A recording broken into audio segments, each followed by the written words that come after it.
Hi, today I'll be attempting to decode the message hidden in the pattern on the parachute of NASA's Perseverance Mars rover. This message was designed by Perseverance systems engineer Ian Clark. It was unveiled to the public in footage of the parachute being deployed during the spacecraft's descent onto the surface of Mars on February 18th, 2021. If you're interested in solving this puzzle yourself, do not do a web search for it. It's very difficult to get any information without spoilers. Check the video description for a write-up with all the information you need to attempt to solve it. Let's get started. Alright. I've got two images of the parachute from the point of view of the lander looking up. I think these were taken during the landing. In each of the two photos, the tether blocks some of the parachute, but I think between the two of them I get a picture of the whole thing. So yeah, we've got a radial red and white pattern. I'll start by labeling some things. Alright, looks like there are 3 rings on the main part of the canopy and 1 ring around the edge. So let's just call those A, B, C, and D going out. For the spokes, I'm going to need to decide arbitrarily where to start. All right, I'm going to start with this white spoke here that's just after a red spoke. We'll call that spoke 1. I'll mark every 5th one. Yeah, so I'm going to need to consult with the other image. So 16 sets of 5 going around, so 80 total spokes. I've got the spokes numbered 1 through 10 going around all the way through 80. So the next step is, let's copy it into a spreadsheet.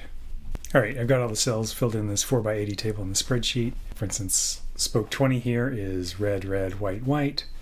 So in row 20, I've got red, red, white, white. Now, obviously, since there's 2 colors, that makes me think of binary. So I'm assigning 0 to white and 1 to red, 4-digit binary number for each spoke. It could just as easily be white is 1 and red is 0, and it could also just easily be from the outside in. So there's 4 possible ways to interpret each spoke as binary.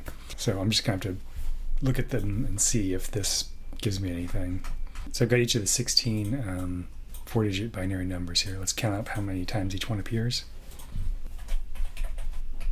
So every pattern appears at least once, except for white, white, white, red.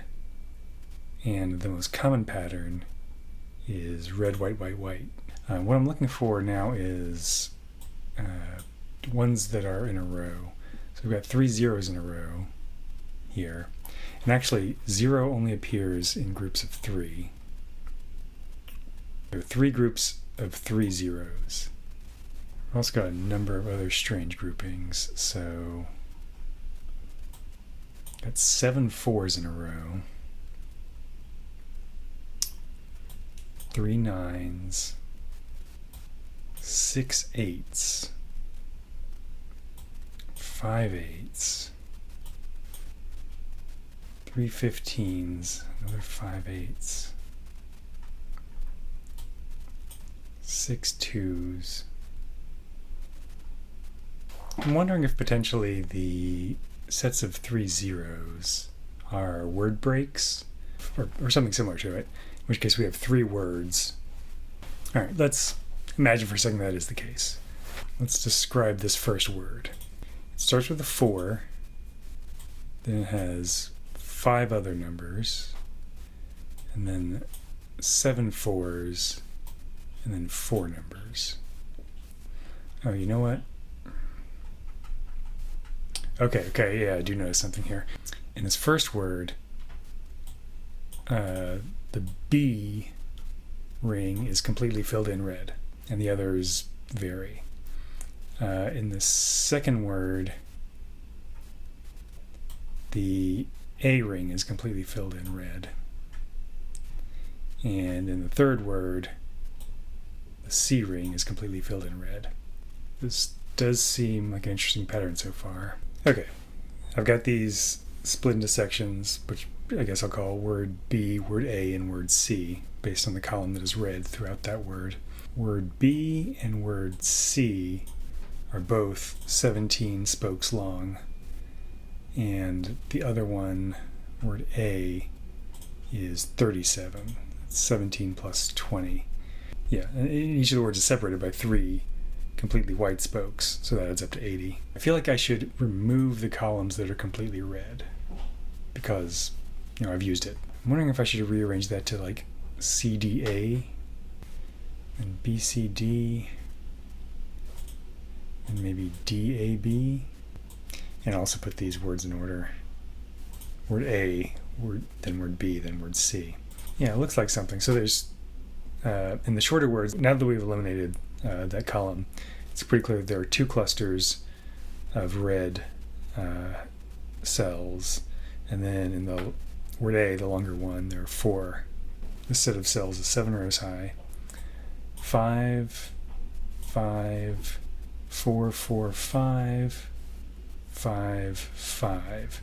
So other than this one, they're all 4 or 5. Let's ignore this one, which is 7 symbols high to start. Let's assume that all the symbols are up to 5 high, but if the top set is all white, then it's just going to be 4. Okay, so the shorter words are 1 blank row, then a symbol consisting of 5 rows, then 6 blank rows, then a symbol consisting of 5 rows. The longer one has this one with 7 and then 5 blank rows, so that's an anomaly. But after that, it's a symbol of 5, then 5 blank, then a symbol of 5, and 5 blank, and then a symbol of 5. All right, so I've got each of the 8, what I'm calling letters. Again, one of them is 3 by 7, the rest are 3 by 5.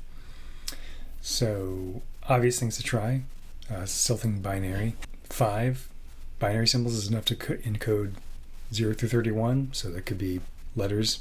But again, there's 4 different ways you can interpret this as a binary string, and none of them really make sense. None of them only give me numbers 1 through 26. But like if you did white is 0, red is 1, 0, 1, 0, 0, 1, counting down would be 9, and so on. But we've got a 31 and a 29 there, so it's obviously not the letters 1 through 26. And each of the other 3 ways has at least one number that's greater than 26 doing it this way. We've also got a couple zeros.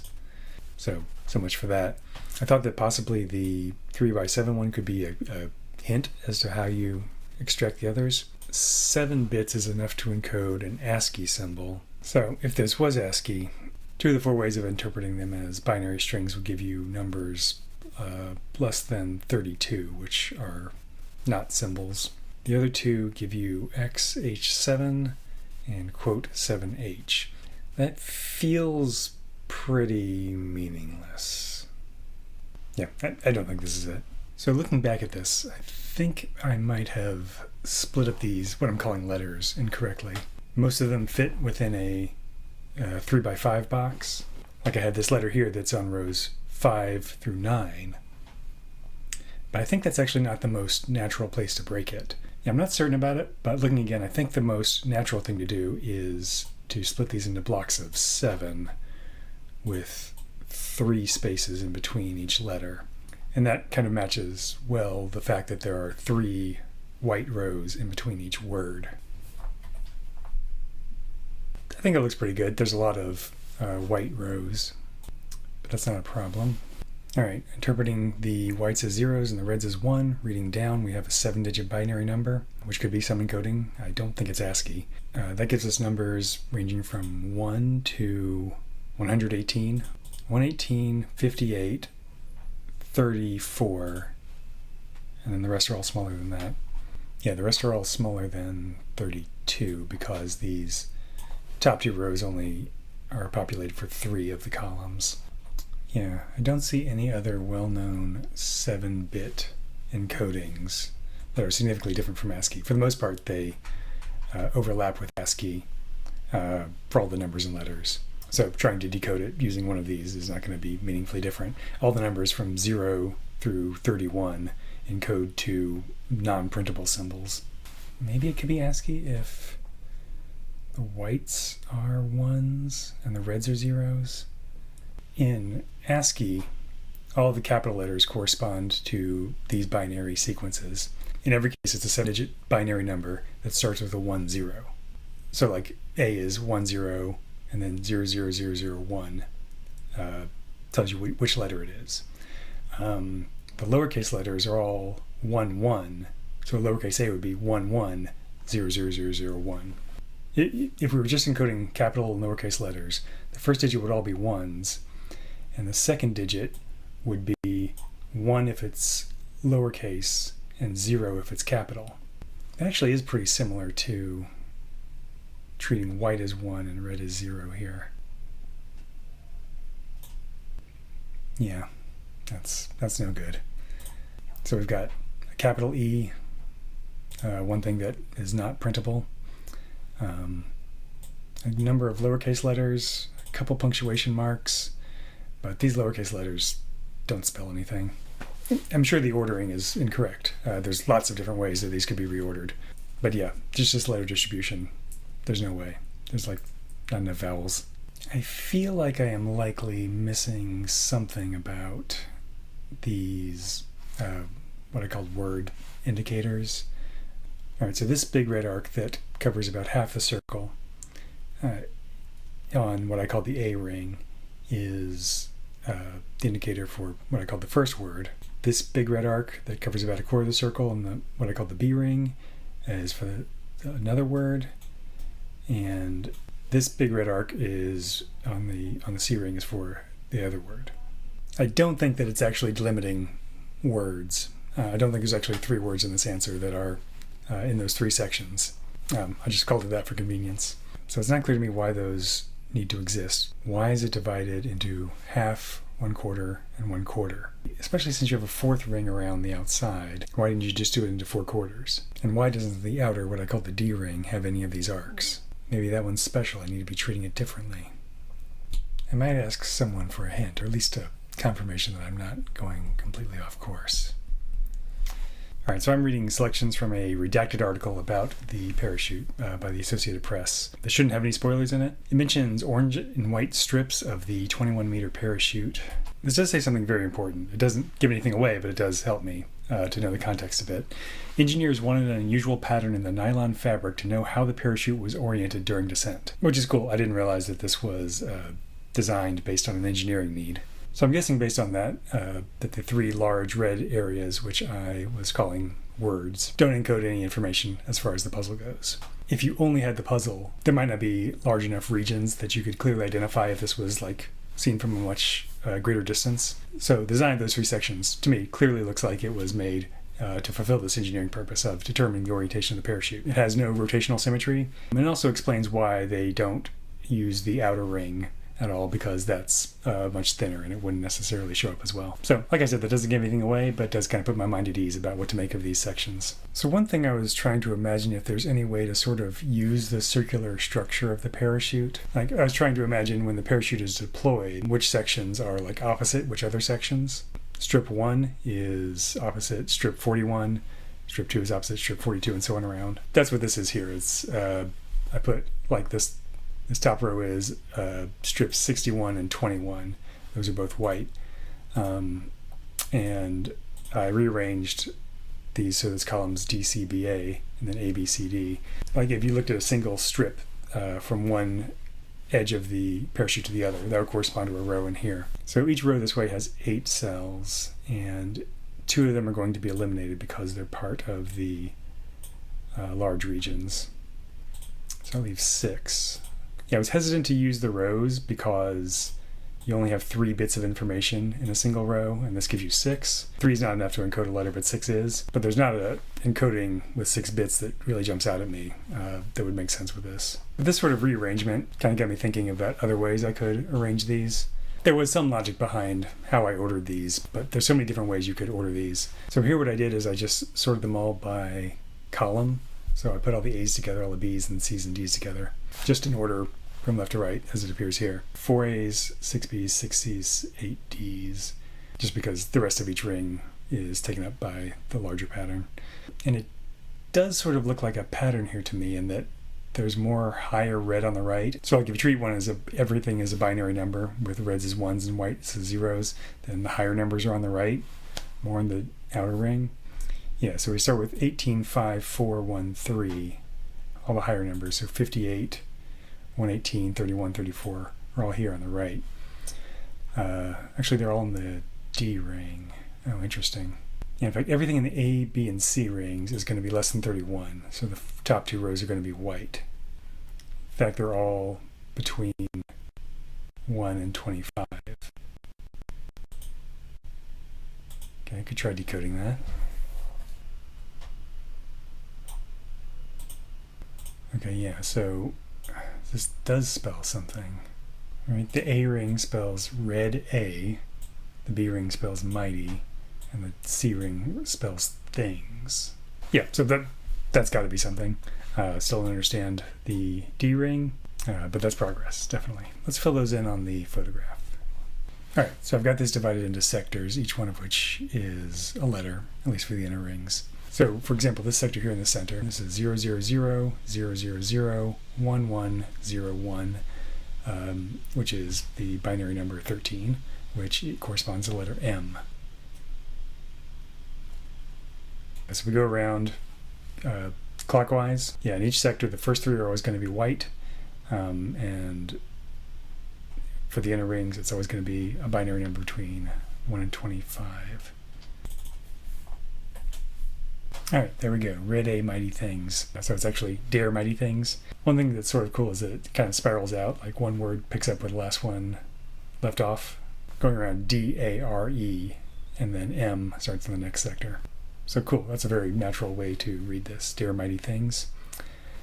Cool, so I think that's a big part of it. Now, we still have the outer ring, and that's doing something different. 58, 14, 118, 10, 31, 23, 34, 11. So actually every other one is between 1 and 26. Okay, yes, I'm going to reorder these so it follows that spiral pattern I mentioned. So we've got dare mighty things, and then in this order, the 4 in the outer ring they can spell letters are K, N, J, W. And notice this, but one of the rows is always red on the D ring. I guess that's pretty unlikely as a coincidence, but I'm not sure what it could mean. Okay, I have been stuck for a while. I did get somebody to confirm what I've done so far is correct. I didn't want to search for the phrase dare mighty things because I thought it would spoil this puzzle, but I suspected that the phrase might be a reference to something, and I didn't know if knowing what that was would help me. So I asked for a reference from before 2021. This is a Medium article written in 2018 about this phrase. It's interesting. It's a quote from Teddy Roosevelt, apparently. It says that on the entrance to the Jet Propulsion Laboratory in Pasadena, California, on the wall was this sign in huge print. So that seems pretty appropriate. So that leaves me with these 8 sections around the outside that do not easily match the letters because they're not 1 through 26. I did confirm that I'm on the right track, but I've still been stuck at this point for quite a while. So assuming these encode letters or some symbol or something like that, there's not a definite ordering for them in the outer ring, but the most natural one based on how the inner rings are laid out would start with a 34 and go clockwise. So 34, 11, 58, 14, 118, 10, 31, 23.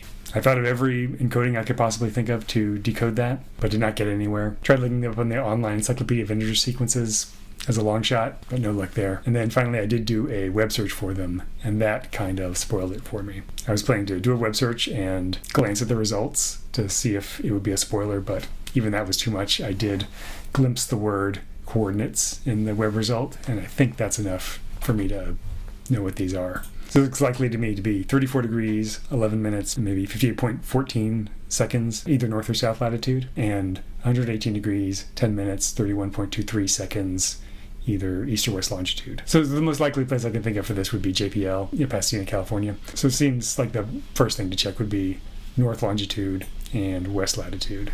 This takes the coordinates in decimal number of degrees.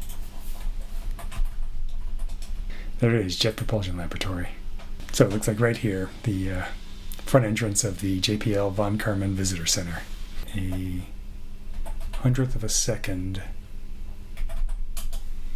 is 30 centimeters. So these coordinates are giving a position precise down to within 30 centimeters. Somewhere near this building, I think we can say safely. Actually, no, I see it.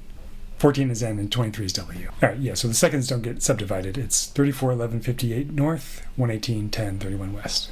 Yeah, that makes more sense. That doesn't change the position significantly, so yeah, still at the visitor center here. If we're only going down to the second, then it's a precision of about 30 meters, 100 feet. Okay, I think that's it.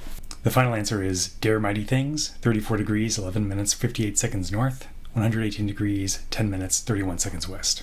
Okay, that was the Perseverance parachute code designed by Ian Clark. Special thanks to my brother for helping me attempt this without spoilers. Here's the solution on nasa.gov. Looks pretty similar to mine. That was really fun. The puzzle design was good. Well done to the designer. I definitely made it harder than it needed to be. I made a couple of incorrect assumptions. My biggest one was assuming that since not all the letters were 1 to 26, that meant it didn't encode letters at all. That's a common assumption I'd make for a mystery hunt puzzle, and it took me a long time to consider the possibility that some numbers encoded letters and some didn't. Apparently, Dare Mighty Things is the motto of the Jet Propulsion Laboratory. I thought it was a great choice for a message. Very inspirational. My favorite thing was just that they did this at all. They didn't need to hide a message in the parachute. Nobody was expecting them to do that, but they decided to do something special with it, and I love that.